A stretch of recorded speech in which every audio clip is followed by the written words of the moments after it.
The hum of machines filled the neonatal intensive care unit, a steady rhythm of beeps and soft hisses that seemed to mark time itself. Every sound was a reminder of how fragile life could be.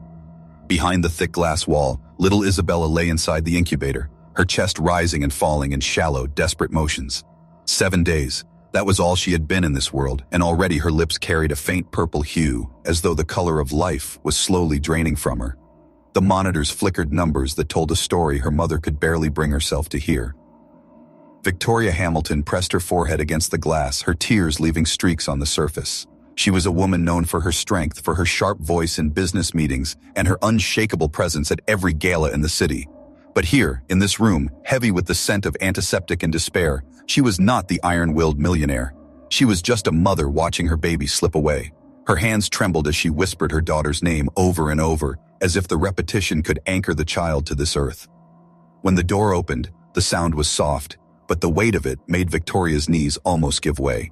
Dr. Peterson stepped inside, his expression the kind no parent ever wanted to see. He carried charts under his arm, though he didn't need them. The truth was already written across his face. Victoria stood quickly, her voice breaking before she could even speak. "Tell me there's something else you can do. Please, tell me there's a chance." The doctor hesitated, adjusting his glasses, searching for words that wouldn't shatter her. But the silence stretched too long, and finally, he said the sentence that Victoria would replay in her head for years to come. "I'm sorry, but there's nothing more we can do. The syndrome is too rare. Her liver has simply stopped functioning. It's only a matter of time." The world seemed to tilt under her feet. She gripped the side of the chair for balance as the air in her chest disappeared. "No," she whispered, shaking her head violently. "You can't say that to me. She's only 7 days old. She hasn't even had the chance to live." Her voice cracked into sobs, the kind that scraped the throat raw.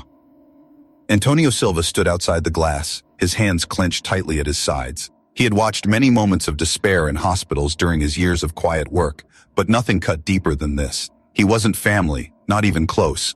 To the world, he was just the Hamiltons' driver, a man paid to open car doors and keep schedules.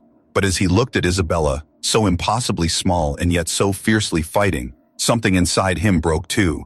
His eyes burned with unshed tears, though he forced himself to remain steady. He had learned long ago that men like him couldn't afford to show emotion, especially not in front of people who already believed he didn't belong. Victoria pressed forward, clutching the doctor's arm. "What about a transplant? Tell me there's a possibility. Someone out there, anyone, please." Her desperation filled the room, louder than the machines. Dr. Peterson shook his head slowly.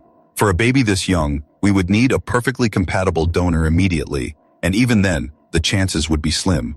It's not realistic." "Not realistic," she repeated, her voice rising. "That's my daughter. She has a name. She has a life waiting for her. Don't you dare tell me her survival is not realistic." Her cries carried down the hallway, turning the heads of nurses and visitors, but no one moved closer. They had all seen this before, families begging for miracles that medicine could not provide.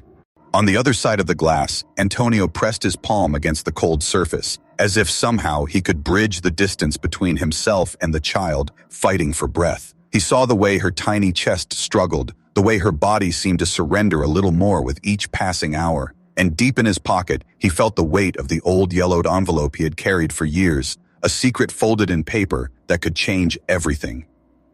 Victoria fell into the chair, her sobs racking through her body until she could no longer breathe properly.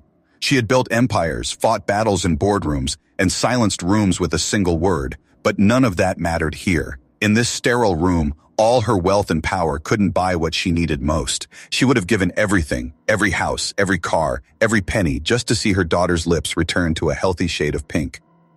And as Antonio stood there, watching through the glass, one truth settled inside him with absolute clarity. If he didn't act soon, Isabella's story would end before it even began. The hallway lights of the hospital flickered with a pale glow, casting long shadows on the polished floor where Antonio Silva sat quietly, a man invisible to the rush of nurses and families who hurried past him. His uniform was plain, a pressed white shirt, black slacks, shoes that had been polished until they almost reflected his face. To anyone passing, he was exactly what he appeared to be, the Hamilton family's driver, a man with no say in the lives or decisions of those he served. But Antonio carried something inside him that none of them could see. In his hand was an old envelope, The edges curled, the paper stained from years of being folded and unfolded. He ran his thumb over the flap like it was a prayer bead, hesitating to open it yet again, though he knew the words inside by heart. He remembered the day he first received it, just 19, standing in a military recruitment office with a hopeful heart and a chest full of dreams.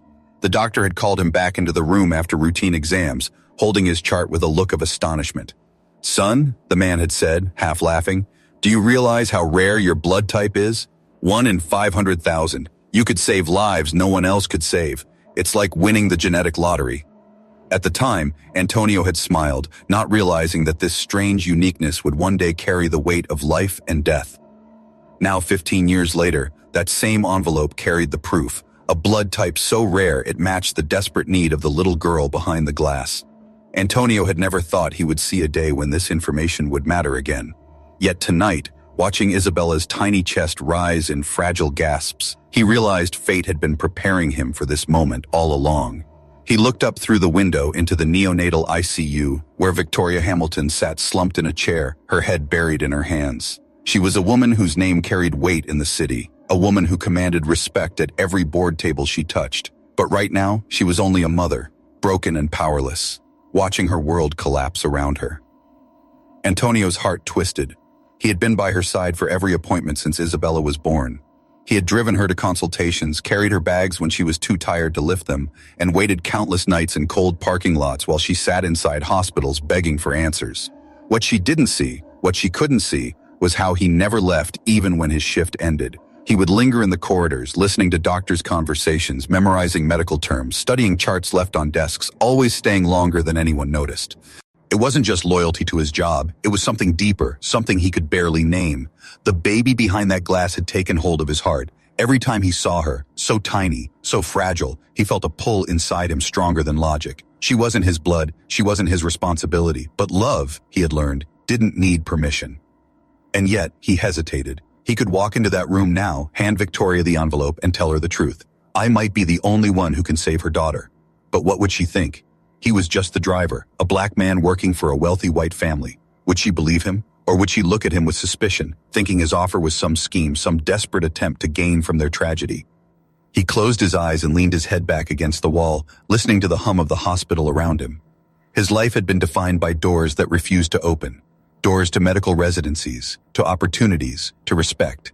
He had once stood in lecture halls, dissecting medical journals until dawn, believing he would change lives. But no matter how hard he worked, the doors slammed shut because he didn't have the right connections, the right background, the right skin. Slowly, the dream had withered, and with it, his confidence. He had taken the jobs he could find, first as a nurse in overcrowded clinics, then as an ambulance driver in neighborhoods where sirens never stopped, and finally, as a personal driver for the Hamiltons. Each step had taken him further from the man he once was, but the knowledge never left him. He studied at night when the city was asleep, flipping through old textbooks, reading medical articles online, telling himself it was just habit, but deep down he was keeping the part of himself alive that the world had tried to bury. Now, with Isabella's life hanging by a thread, all of it came flooding back. The knowledge, the training, the skill. He wasn't just a driver. He wasn't just a man in pressed shirts opening car doors. He was a doctor who had been forced into silence. Through the glass, Isabella stirred, her lips twitching faintly, her eyelids fluttering open for a brief second. In that instant, Antonio felt as though she was looking directly at him, her fragile gaze cutting through the barriers between them. It was only a moment, but it was enough. His chest tightened, and he pressed the envelope against his heart. There was no turning back now. The morning light crept slowly across the hospital corridor, but it brought no warmth to the chilled air inside. The neonatal ICU was quieter than usual, as if even the machines were reluctant to disturb the fragile line between life and death. Victoria Hamilton sat in her chair by the glass, her face pale from a night without sleep. She had not moved much since the doctor's words hours earlier. Her daughter had 7 days behind her, 7 days too few to be told her time had run out. Antonio stood at the end of the hallway, the yellowed envelope clutched in his hand. His palms were damp and his heartbeat thundered in his ears. For 6 months, he had driven the Hamilton family in silence, keeping to his role, staying invisible. He was the man who opened doors, who nodded politely, who waited for hours without complaint. But today, he was about to shatter that image forever. He walked toward her slowly, each step heavier than the last. He stopped a few feet away, clearing his throat gently. "Mrs. Hamilton," he said, his voice quiet but steady.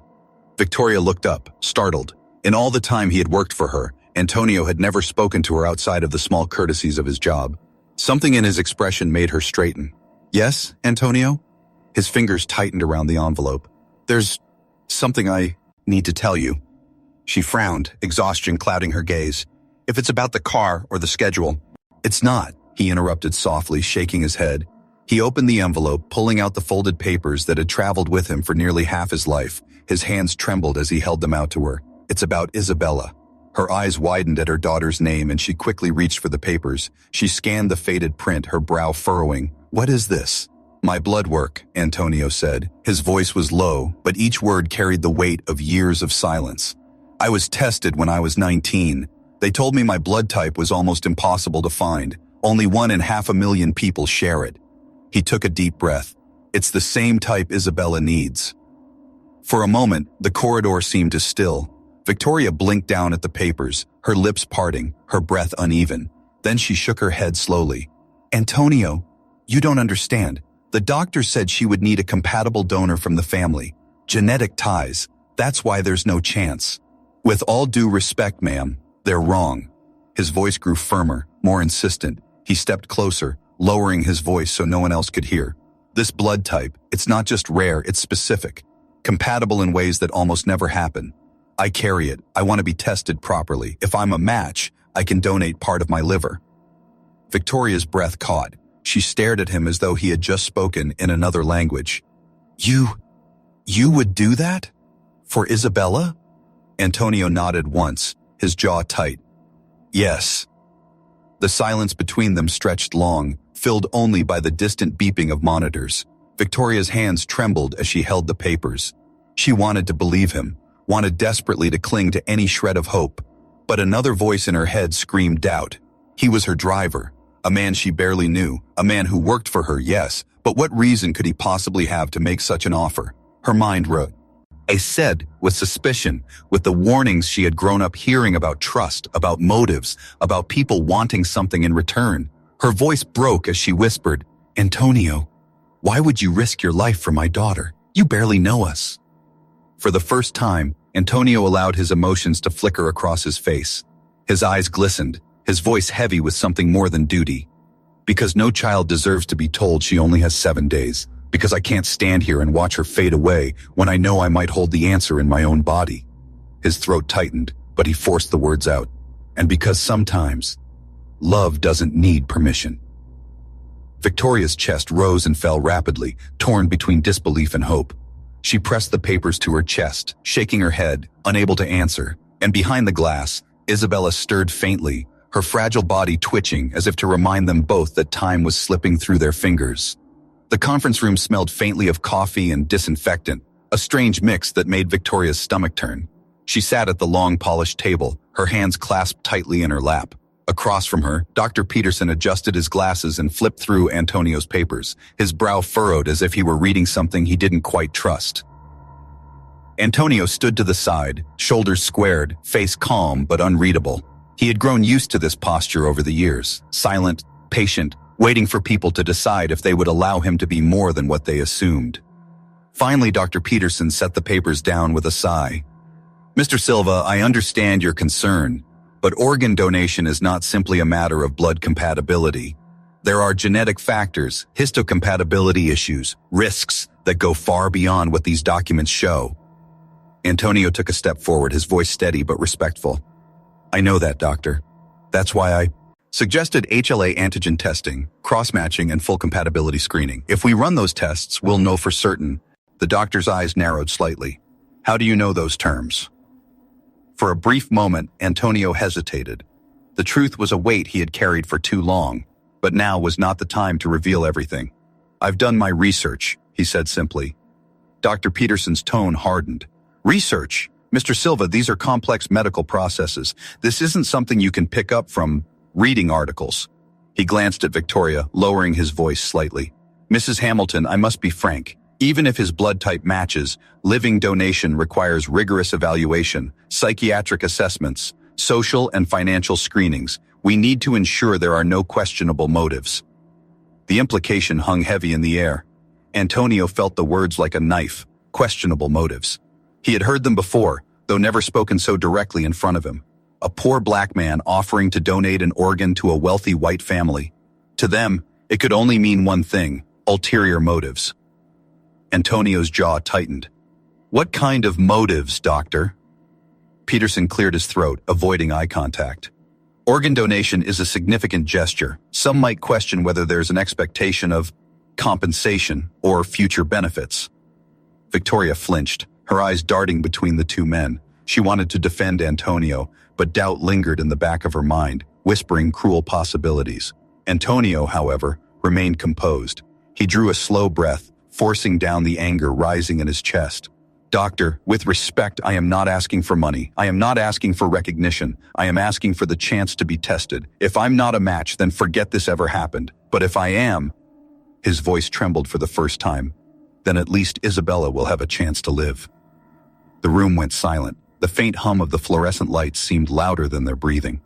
Dr. Peterson looked at Victo. Rhea, his face unreadable. The decision ultimately rests with you, Mrs. Hamilton.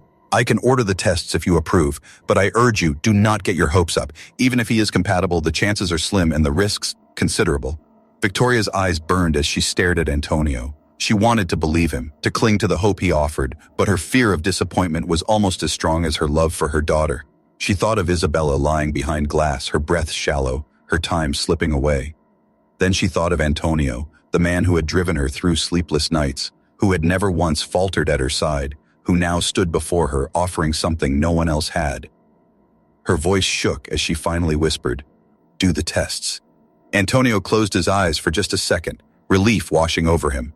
But when he opened them, he saw it, the doubt still flickering in Victoria's gaze, the suspicion lingering in the doctor's eyes. They had agreed to test him, but not because they believed in him, only because they had nothing left to lose. For Antonio, it wasn't trust, it was tolerance.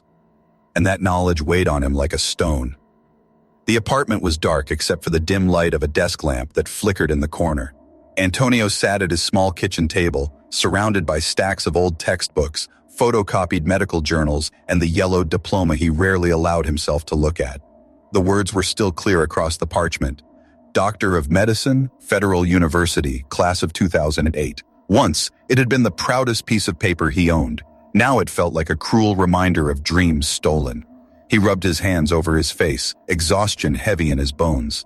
The hospital had agreed to run the tests, but the way Dr. Peterson looked at him, the way Victoria hesitated, it cut deeper than any rejection letter ever had. They didn't see a man trying to save a child. They saw a black driver stepping above his place, daring to speak in the language of surgeons. He picked up the diploma, staring at it as if it might speak back. Memories rushed in, the lecture halls where he used to sit in the front row scribbling notes until his fingers cramped, the smell of formaldehyde in the labs, the long nights spent rehearsing surgical techniques until his eyes blurred. He remembered his professors praising his precision, telling him he had hands built for delicate work. He remembered believing them. But after graduation came silence.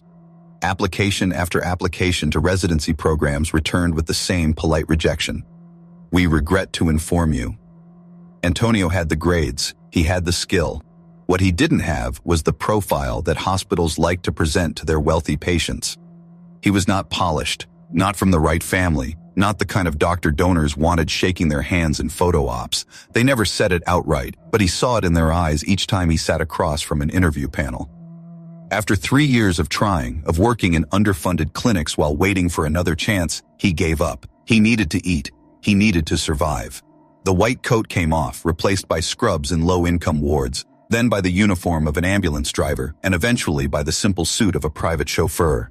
The stethoscope that once hung around his neck was now buried in a box at the back of his closet. Antonio leaned back in his chair, staring at the ceiling. The world had taken the doctor out of him, but it had never taken medicine from his heart.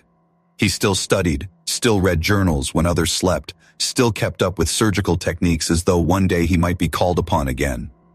Deep down, some part of him never stopped waiting for the moment when all of it, the knowledge, the sacrifice, the sleepless nights, would matter again.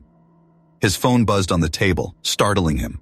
A message lit up the screen. James Mitchell. Antonio hadn't seen that name in years. They had studied together once, both ambitious, both dreaming of saving lives. James had gone on to become director of the pediatric transplant program at St. Mary's Children's Hospital in another state. Antonio had gone on to drive other men to their appointments. His fingers trembled as he opened the message. "Antonio, I got your note. Call me now." Antonio dialed, his breath shallow. The phone rang once before James's voice filled the line, deeper than he remembered but still familiar. "Antonio, my God, it's been years. Tell me what's going on." Antonio swallowed, staring at Isabella's photo taped to his refrigerator.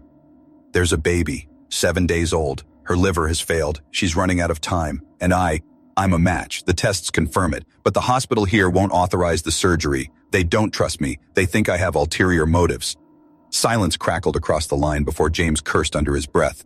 "Are you telling me they refused a perfectly compatible donor because of who you are?" "Yes." Antonio's voice broke slightly. "They're letting her die." James exhaled hard. "Antonio, listen to me. Our protocols are different here. If you bring her to St. Mary's, I can run the evaluations myself. If you pass, we can do the surgery." Antonio sat up straighter, his pulse quickening. "You mean it? You'd authorize it?" "Of course I would. But Antonio, there's a risk.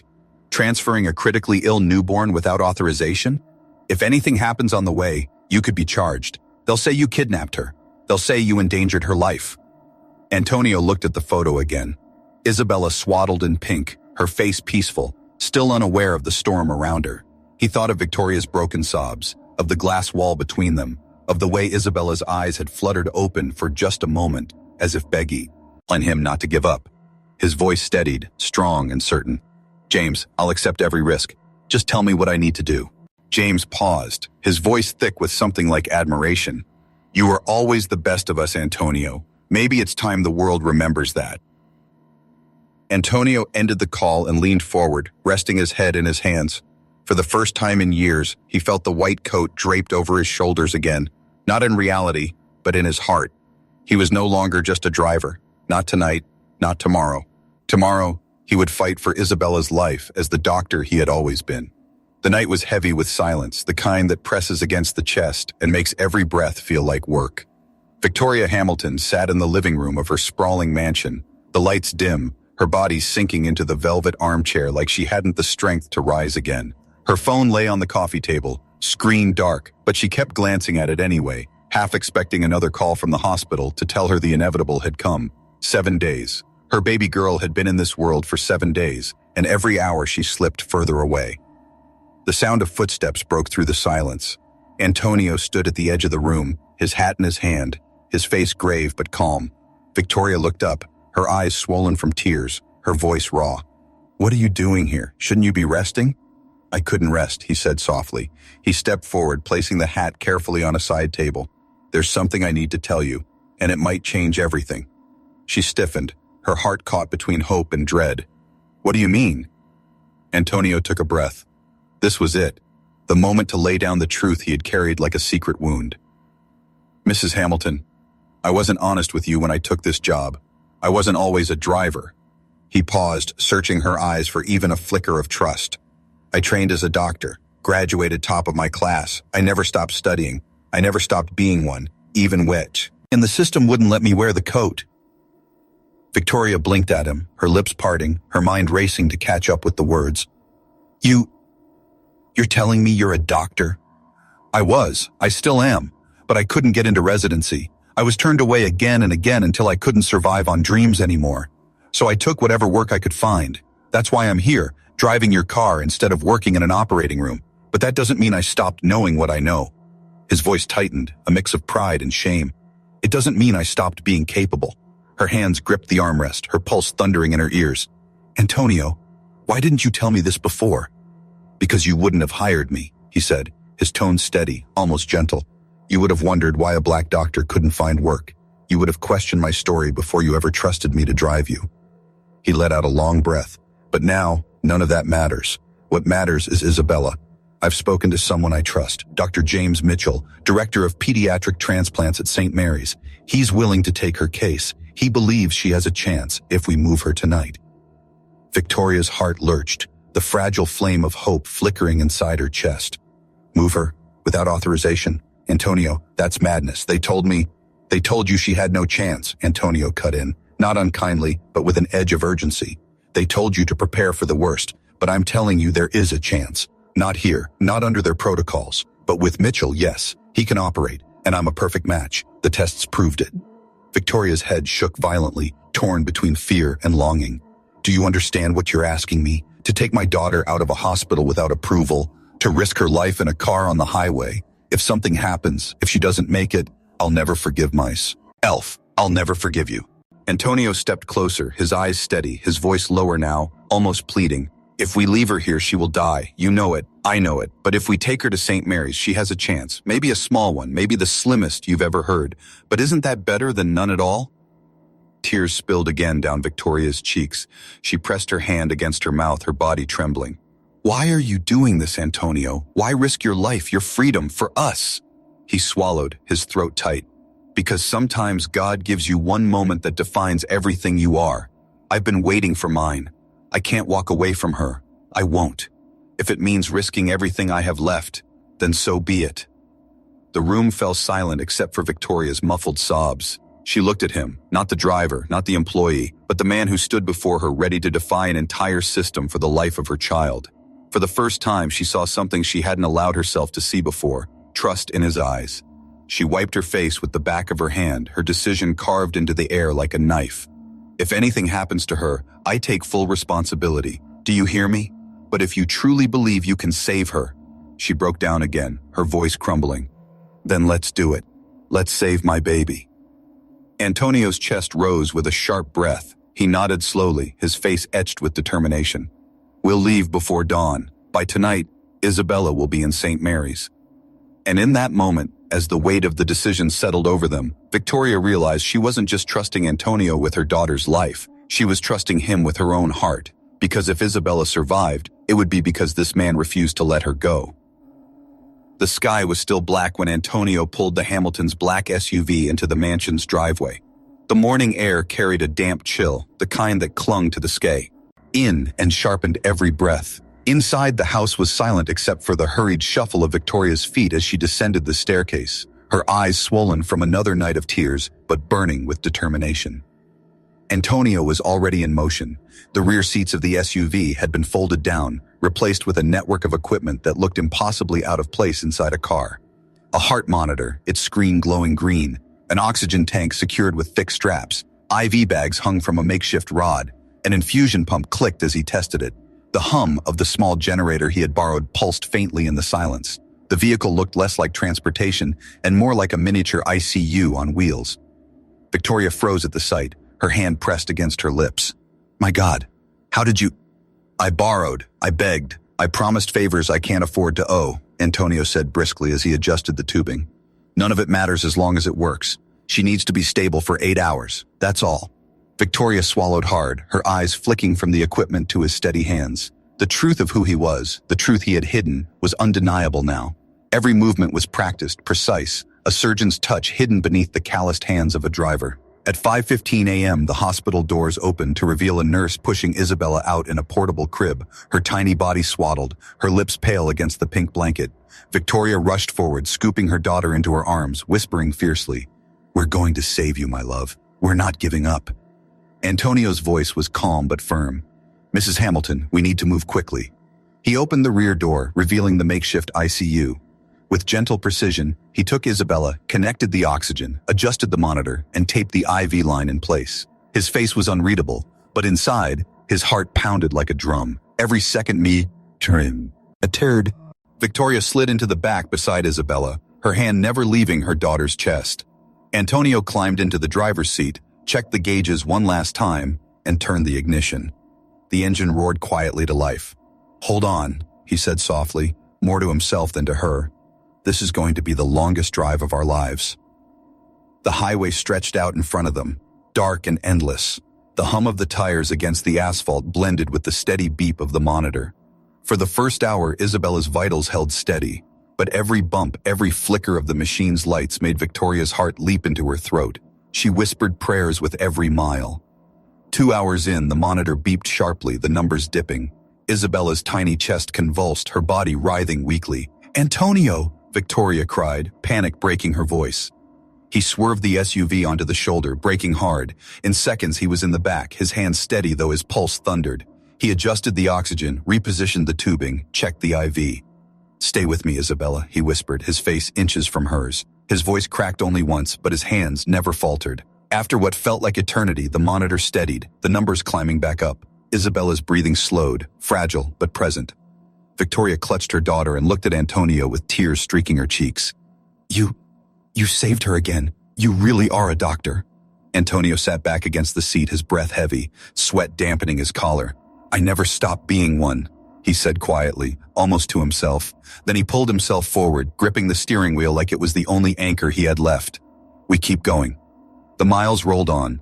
Every 2 hours, Antonio pulled over to check her vitals, change IV bags, recalibrate the pump. Each time, Victoria watched in awe as the quiet driver she thought she knew disappeared, replaced by the man who had once been trained to fight for lives. His commands were calm, his movements confident. And each time, Isabella survived another hour, another mile closer to salvation. By the 5th hour, exhaustion set in. Antonio's eyes burned from the road, but he refused to blink for too long. Victoria reached forward, her hand brushing his shoulder. "Why did you really hide all this time?" He didn't look back, his voice steady. "Because I know how the world works, Mrs. Hamilton. An unemployed black doctor would have been questioned, doubted, dismissed. A driver, though, a driver was invisible. And sometimes being invisible is the only way to stay close enough to do what matters." Victoria's throat tightened, guilt cutting through her. She had never truly seen him, not until now, not until her daughter's life depended on him. She turned back to Isabella, her tears falling silently on her daughter's blanket. The sun was beginning to rise when the city limits of St. Mary's came into view. Antonio gripped the wheel tighter, his knuckles pale. "Hold on, Isabella, just a little longer," he whispered. And as the hospital's towering white walls appeared on the horizon, Victoria realized that for the first time since Isabella's birth, she felt something she thought she had lost forever. Hope.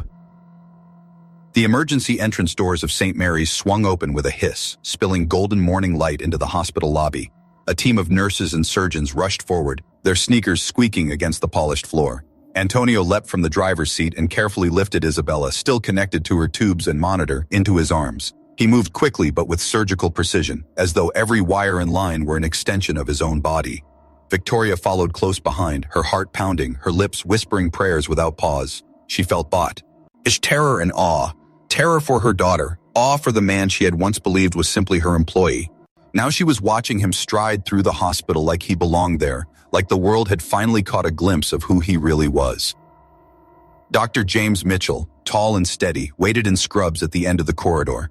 His face was grave but resolute. "Antonio, you made it." His eyes swept over the baby in Antonio's arms. "Vitals are stable enough for now. Let's move."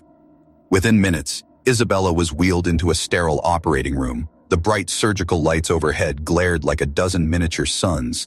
Machines beeped in a symphony of urgency, filling the air with a rhythm of life and death. Nurses moved swiftly, sterilizing instruments, arranging trays, preparing anesthesia. The smell of antiseptic was sharp, almost metallic. Antonio changed into scrubs with trembling hands, but once he stepped into the OR, the trembling stopped. His eyes sharpened, his movements transformed. For the first time in 15 years, he wasn't hiding behind a wheel. He was exactly where he was meant to be, under the lights, standing over a patient with a team looking to him, not as a driver, not as a man out of place, but as a surgeon. James glanced at him, a flicker of admiration in his eyes. "Assist me. You still remember how to suture?" Antonio gave the faintest of smiles. "I never forgot." The room hushed as the first incision was made. Isabella's tiny frame lay under the sterile drapes, her chest rising shallowly with the ventilator's hiss. Antonio's gloved hands moved with the fluid precision of a man who had practiced these steps 1,000 times in his mind, long after the world had told him he would never get the chance. His fingers traced delicate lines, his stitches smooth, his every motion careful not to tremble. "Not here. Not now." "Good God," James muttered under his breath as he watched. "Your suturing is impeccable. Where did you say you trained again?" "Fed. Rail University," Antonio replied without looking up, his eyes locked on the fragile thread of life beneath his hands. James shook his head, disbelief cutting through his concentration. "And they told you no? They let a man with these hands drive cars while children died waiting for skill like this?" Antonio didn't answer. His jaw tightened, his focus unbreakable. Each vein, each vessel, each fragile connection had to be aligned perfectly. He couldn't afford anger, not now. The only thing that mattered was Isabella's survival. Victoria waited outside the OR, pacing the sterile hallway like a caged animal. Every second was torture. Every time the door swung open for a nurse or technician, her heart jumped into her throat. She had signed the forms, had given her consent, but nothing felt real until now, until she was shut out while her baby lay on a table between life and death. Inside, the clock ticked relentlessly. 1 hour became 3. 3 stretched into 5. The surgical team worked in near silence except for the occasional command or the relentless beep of monitors. At one point, Isabella's vitals dipped dangerously, the machines wailing. Victoria heard the alarm from the hall and pressed her back to the wall, her knees buckling. Inside, Antonio's hands did not falter. He adjusted the clamps, whispered under his breath, and guided the fragile graft into place. Slowly, the beeping steadied again, and the room exhaled as one. 6 hours later, James finally looked up, sweat beading on his forehead, his voice hoarse but triumphant. The transplant is complete. Her body is accepting the graft. Antonio didn't move, his eyes still on Isabella as though daring her to falter. When the monitor beeped in steady rhythm, her heart strong, her oxygen levels climbing, his shoulders finally dropped. He pulled off his gloves, his hands trembling now, not from fear, but from release. James clapped a hand to his shoulder. "Antonio, you just saved her life. Do you realize that?" Antonio closed his eyes for a moment, then he opened them, and for the first time in years, he allowed himself a smile. Not the polite mask he wore as a driver, not the guarded grin of a man used to being underestimated, a real smile, one of relief, of triumph, of a soul reclaiming itself. Outside, Victoria stood frozen as the doors opened. When James stepped into the hallway, his face weary but lit with quiet victory, she braced herself for the worst. "She made it," James said simply. "The surgery was a success." Victoria's knees gave way, and she crumpled into the chair, sobs breaking from her chest. Her hands covered her face, tears soaking her palms. She had begged for a miracle, and it had come, but not from the doctor she had trusted, not from the wealth she had relied on. It had come from the man she thought was only her driver. When Antonio finally stepped into the hallway, still in his scrubs, she lifted her tear-stained face to him. For a long moment, she couldn't find words, and when she did, they came as a whisper, raw and broken. "You saved my daughter." Antonio's eyes softened. He didn't respond with pride, didn't claim victory. He only nodded once, as if to say it had never been a choice. Behind them, Isabella's monitor continued its steady rhythm, a sound that promised a future neither of them had dared to believe in just hours before. The pediatric ICU was quiet, the kind of quiet that carried weight, broken only by the soft hum of machines and the rhythmic beep of monitors. Victoria sat by her daughter's bedside, her body trembling with exhaustion, but her eyes wide, refusing to close for even a moment. She had waited through the night, gripping Isabella's tiny hand, whispering promises into her fragile ears. For hours she stared at the rise and fall of her baby's chest, praying each breath would not be the last. And then it happened. At first, it was only a flicker. Isabella's eyelids fluttered like a weak candle flame, her lips twitching as if searching for something unseen. Victoria leaned forward, her breath catching, her heart lurching against her ribs. "Isabella?" she whispered, her voice cracking. The baby's eyes opened, just barely, but enough to reveal a softness of life that hadn't been there before. Her lips, once bluish and still, now carried the faintest pink.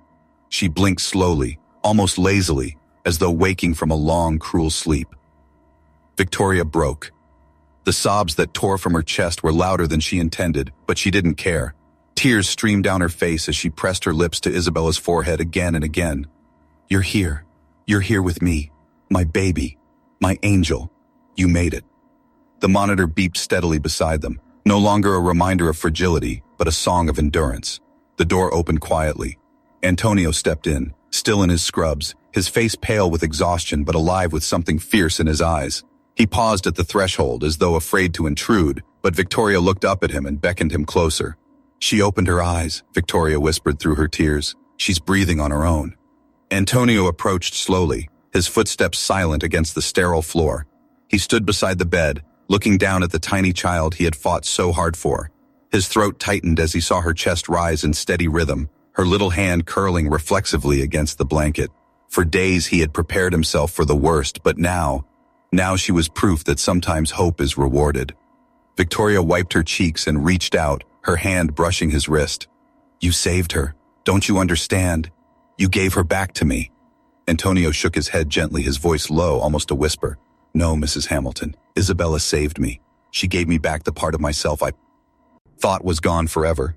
Victoria stared at him, seeing him for the first time, not as the man who opened her car doors, not as the employee who faded into the background, but as the doctor who had carried her child across the edge of death into life again. And more than that, she saw the fatherly tenderness in the way he gazed at Isabella, the love that needed no explanation. Antonio, she said softly, her words breaking under the weight of emotion. I spent months never really looking at you. I thought of you as just the driver. And all this time, the man who could save my daughter was right beside me. She swallowed hard, her voice trembling. I judged you without knowing you, and I'll never forgive myself for that. Antonio's eyes glistened, but he kept his voice steady. What matters now is that she's alive. That's all I ever wanted. Isabella stirred, her tiny fingers stretching out as if reaching for something unseen. Instinctively, Antonio extended his hand, and her fist curled around his finger, gripping tightly despite her weakness. His breath caught in his chest, and for the first time in years, he let himself smile. Victoria covered her mouth, tears spilling anew as she whispered, She knows who saved her. The silence that followed was filled not with despair, but with something new, something fragile, yet undeniable.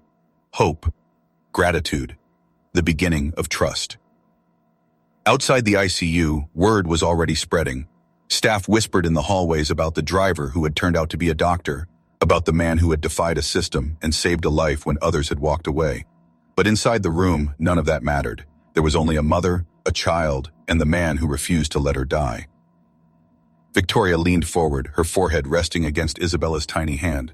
She lifted her gaze to Antonio, her voice breaking but resolute. From this moment on, you'll never be invisible. Flee again, not to me, not to her, not to anyone. Antonio stood quietly, his fingers still cradled in the grasp of a baby's hand, and for the first time since he had been forced to hang up his white coat, he felt the truth of it. He was seen, he was needed, he was finally where he was meant to be. And in that sterile, softly lit ICU, surrounded by machines and whispers of miracles, a new family began to take shape, one not built on blood or wealth, but on love stronger than any prejudice, and on a promise that life, when fought for, could return against all odds.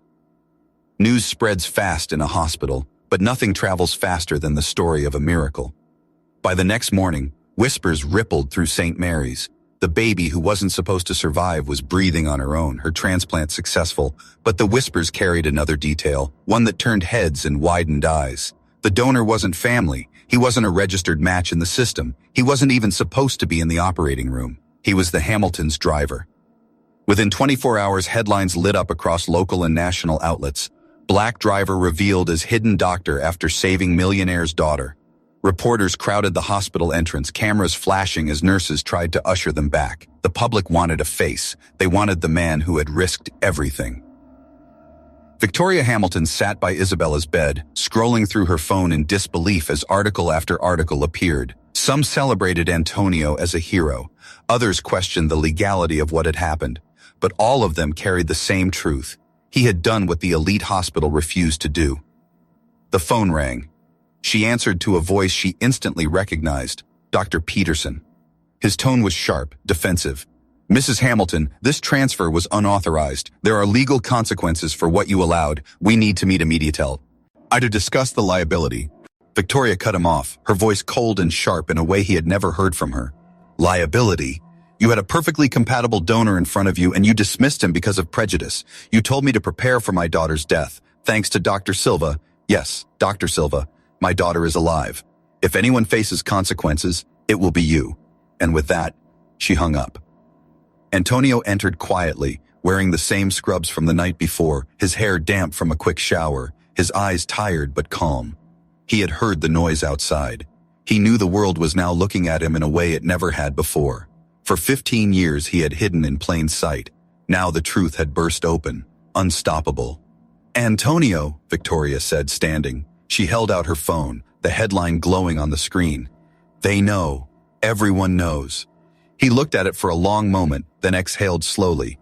Then there's no hiding anymore. By evening, the hospital held a press conference.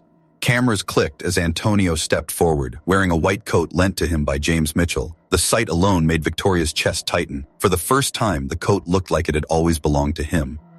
He spoke simply, his voice steady but heavy with truth.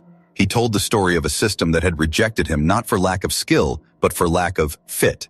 He spoke of the years he spent watching doors close, of the countless times he was told he wasn't the right image for patients. And then, with his voice breaking just once, he spoke of Isabella.